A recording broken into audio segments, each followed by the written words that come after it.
पिछला वीडियो था यही जो लेक्चर नंबर 48 पार्ट 3 चल रहा है, उसमें हम लोग बात कर रहे थे क्या कि सोल्यूशन बना रहे थे। क्वेश्चन समझा चुके हैं। सोल्यूशन क्या था कि ये लीज का एग्रीमेंट है और हम लोग लेसी के बुक्स में बना रहे हैं। लेसी का बुक्स कौन सा है?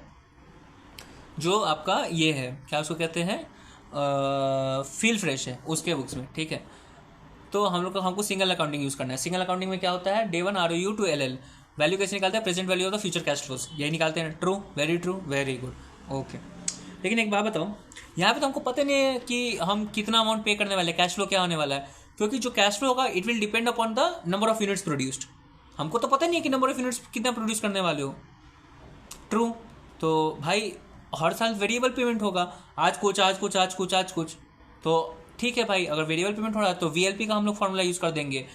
VLP का फॉर्मूला जो था कि 3 स्टेप 1 डे 1 अकाउंटिंग, फिर उसके बाद before modification number 1 modification number 2, ऐसे। अरे मेरे भाई VLP भी नहीं लगेगा। VLP इसलिए नहीं लगेगा क्योंकि वहाँ VLP तब लगता है जब इंडेक्स या रेट का कोई बात होता है। यहाँ इंडेक्स या रेट का बात ही नहीं है।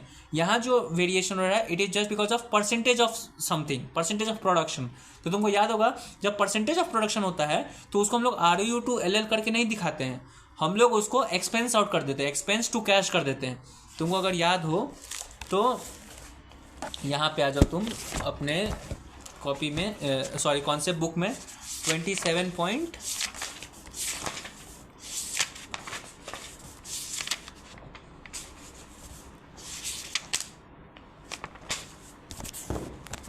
27.9 पे जो कॉन्सेप्ट बुक में आओगे तो वहाँ पे जो नॉट लिंक टू इंडेक्स और रेट है उसमें will not form part of LL और RU, instead only expense will be done, expense to cash कर देंगे। जैसे ऑपरेटिंग लीज में एक्सपेंस टू कैश करेंगे एज एंड व्हेन इनकर्ड, हम लोग वैसे ही कर देंगे। ठीक है, तो इस क्वेश्चन में तो भाई वैसे ही पेमेंट हो रहा है, it is depending upon the percentage of production, तो एक्सपेंस टू कैश कर देंगे। ठीक है भाई, एक्सपेंस टू कैश कर दो।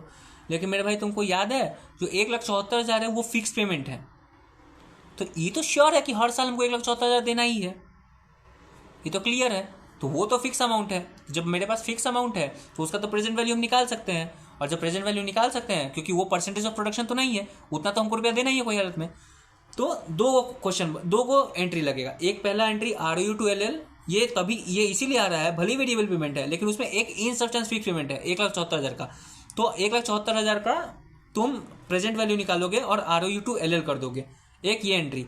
दूसरा एंट्री जाएगा एक्सपेंस टू कैश, क्योंकि जितना एक्चुअल में प्रोडक्शन हो रहा है उसका पेमेंट करना होगा, क्योंकि वो परसेंटेज ऑफ प्रोडक्शन है, उसको ROU टू LL नहीं दिखा सकते हैं क्योंकि एग्जैक्ट प्रोडक्शन कितना हमको नहीं पता है, इसलिए इसमें एक्सपेंस टू कैश कर देंगे। और जो फिक्स अमाउंट है, जो फिक्स का हमको पता है, उसका हम लोग ROU टू LL करेंगे। ठीक है, वेरी गुड, क्वेश्चन बन जाएगा। लेकिन मेरे भाई जब तुम करने आओगे ROU टू LL 1,74,000 के लिए, तो उस टाइम जो तुम अमाउंट निकालोगे वो क्या करोगे, present value of 1,74,000 at the rate 8% for 10 years, क्योंकि फिक्स पेमेंट 1,74,000 पे है और 8% डिस्काउंट फैक्टर दिया हुआ है और लीज का टर्म 10 साल है, निकाल देंगे। लेकिन ये गलत आंसर निकलेगा। क्यों गलत आंसर निकलेगा मेरे भाई? ये जो 1,74,000 रुपया है वो सिर्फ 8 साल तक देने वाले हैं। याद करो क्वेश्चन में बोले थे कि 8 ही साल तक 1,74,000 जाएगा, ईयर 9 और ईयर 10 में 1,74,000 रुपया नहीं देना है उसको। तो अभी हम डिस्काउंटिंग फैक्टर अगर लगा प्रेजेंट वैल्यू जब निकाल रहे हैं तो उसको अगर 10 साल से मल्टीप्लाई कर देंगे तो गलत आंसर आ जाएगा, क्योंकि हमको तो पैसा सिर्फ 8 साल के लिए आने वाला है। ठीक है, तो समझ में आया कि हम लोग 10 साल की जगह 8 साल क्यों करेंगे, क्योंकि भाई 8 ही साल तक कैश फ्लो आ रहा है। ईयर 1 से लेके ईयर 8 तक हमको 1,74,000 रुपया देना है, तो 8 ही साल तक करना प्रेजेंट वैल्यू निकालोगे।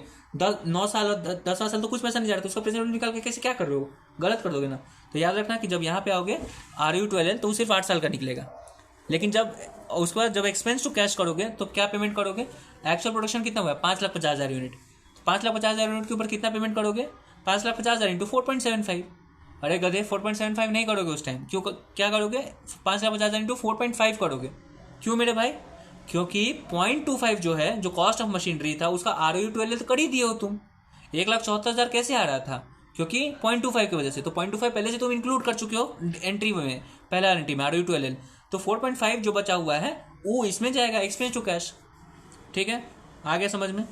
Very good, perfect. ठीक है, ये तो डे 1 अकाउंटिंग हो गया। ईयर एंड अकाउंटिंग जब करने आओगे तब क्या करोगे, तो डे 1 अकाउंटिंग हो गया रिकग्निशन। ईयर एंड पे जाओगे तो ROU है तो उसका डेप्रिसिएशन करोगे, तो ROU को डेप्रिशिएट कितना करोगे, 8 साल पे। 8 साल पे हम क्यों करेंगे मेरे भाई, अरे यार क्योंकि 8 साल तक ही पेमेंट कर रहे थे।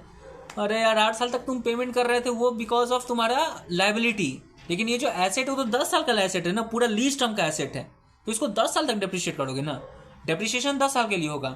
लेकिन जो लाइबिलिटी जो तुम्हारा बना है वो लाइबिलिटी कितना साल का, 8 ही साल का है ना, तो लाइबिलिटी 8 साल के लिए हम लोग करेंगे, लेकिन ये जो डेप्रिसिएशन होगा वो 10 साल तक चलेगा। परफेक्ट समझ में आ गया तुमको? ये आरओयू का बात हो गया।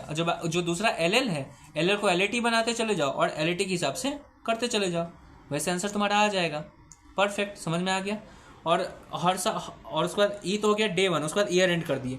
अब सेकेंड ईयर में जाओगे तो उस टाइम तुमको पता चलेगा कि इतना हमको एक्चुअल प्रोडक्शन होने वाला है, तो उतना एक्चुअल प्रोडक्शन के हिसाब से पेमेंट देना, और जो डे 1 रिकग्नाइज की आरओयू उसका डिप्रिसिएशन और एलएल का सेकेंड ईयर का एलएटी, ऐसे करके बन जाएगा क्वेश्चन।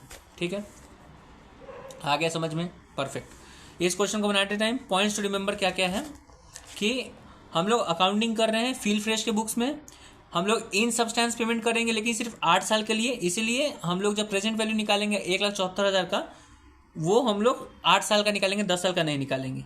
ठीक है, लेकिन जब डेप्रिसिएशन होगा उस आरओयू का वो 10 साल का होगा, क्योंकि वो 10 साल यूज होने वाला है। हम लोग वीएलपी फॉर सोप 4.4 लेंगे, वो 4.75 नहीं लेंगे, क्योंकि 0.25 पहले ईयर वाला एंट्री आरओयू वाला में हम लोग यूज़ कर चुके हैं। ठीक है, बस यही था, और तुम्हारा इंड AS 116 हो गया ख़त्म। Bye bye.